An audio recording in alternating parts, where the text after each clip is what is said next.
Përshëndetje shenja e akrepit, kjo është panorama e interpretimit javor. Pas lutjes dhe meditimit, kartat i ndava në 4 sfera jetësore, të cilat janë gjendja juaj, familja, dashuria, puna dhe një prizë orakull. Në gjendjen tuaj personale kemi dielli, mbretëresha e monedhave, 10 shkopind, kalorësi i shpatave. Ju hyni në këtë javë me diellin. Dielli nënkupton se ka qartësi, ka dritë, ka ngrohtësi, ka një ndjenjë që gjërat po shkojnë drejt përmirësimit. Pastaj vjen mbretëresha e monedhave dhe duket se ju jeni duke mbajtur shumë përgjegjësi, shumë stabilitet, kujdes për të tjerët, menaxhim praktik të jetës, por kjo mund të lidhet edhe me një figurë femërore, pra një grua në jetën tuaj, ose ju vetë jeni në këtë rol mbajtës. Dhe këtu fillon të shihet pesha me kartën 10 shkopind, sepse ju jeni të lodhur, po mbani shumë më tepër se ç'duhet, dhe kjo nuk shihet gjithmonë nga të tjerët. Pastaj vjen kalorësi i shpatave dhe këtu shpërthen tensioni, duke arritur në komunikim të fortë, në debate, në fjalë të nxituara. Për disa mund të jetë e mundshme një përplasje me një figurë femërore praktike që mund të jetë mbretëresha e monedhave në këtë rast, që është shenjë toke, demi, virgjëresha ose briciapi. Për të tjerët kjo është një situatë ku ju ndiheni të mbi ngarkuar dhe thjesht të reagoni. Kartat këshillojnë se ju duhet të vendosni kufi para se të shpërtheni. Nuk është problemi vetëm tek të tjerët, është tek fakti që po mbani shumë pa e shprehur në kohë. Kalojmë tek familja. Në familje kemi 2 monedhat, 9 monedhat, asi i monedhave, mbreti i shpatave. Në familje kemi një energji shumë të matur. 2 monedhat tregon balancim, po përpiqeni të mbani disa gjëra njëkohësisht. 9 monedhat tregon pavarësi, dikush ose ju qëndron mirë me veten, është okay. Më pas kemi asin e monedhave, që nënkupton një mundësi të re reale, diçka konkrete që mund të ndërtohet, dhe më pas mbreti i shpatave, nënkupton vendim të prerë, komunikim të ftohtë, racional, një figurë autoritare që vendos kufi.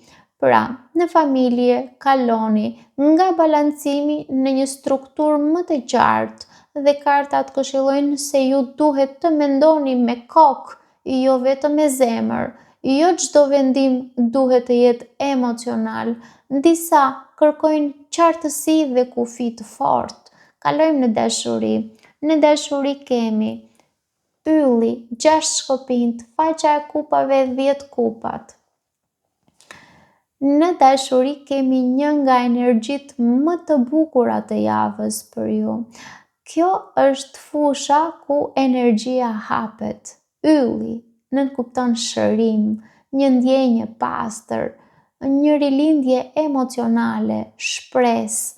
6 shkopind nënkupton sukses, vlerësim, ndjenjë që jeni të dëshiruar. Faqa e kupave nënkupton ndjenjë e re, një hap i butë, një mesazh, një afrimitet, pafajësi, dhe në fund 10 kupat, përmbushje emocionale, harmoni, një ndjenjë tipit kjo më bën të lumtur.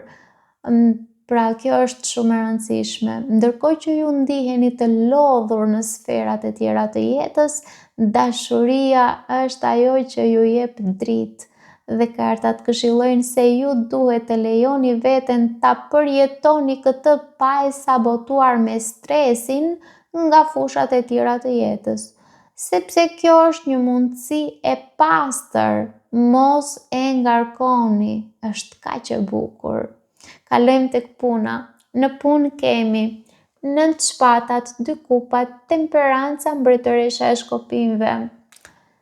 Në punë kemi një përzierje shumë interesante.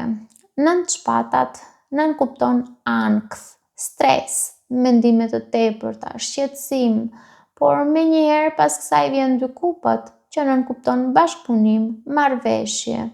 Dikush ndoshta ju mbështet ose ju mbështesni dikë. Më pas kemi temperancën që tregon balancë, harmonizim, gjërat rregullohen gradualisht. Dhe në fund, mbretëresha e shkopinjve që nënkupton fuqi, vetbesim, pozicion të fortë. Pra duket se ju filloni me stres, por situata ka potencial të bëhet shumë më e mirë se ç'mendoni. Për disa ndoshta kanë të bëjnë me dikë të shenjës së shigjetarit në punë. Kartat këshillojnë se ju duhet të mos besoni çdo mendim që ju vjen nga ankthi. Realiteti është më i mirë se sa frika juaj po ju thot, po ju flet. Në këtë rast, unë do të thoja që frika juaj po ja fut kot.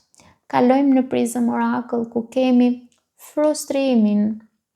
Dhe kjo është shumë e rëndësishme, sepse frustrimi nuk vjen sepse gjithçka është keq, vjen sepse ju po mbani shumë përgjegjësi, po jepni shumë, por nuk po shpreheni sa duhet, dhe kjo krijon tension të brendshëm.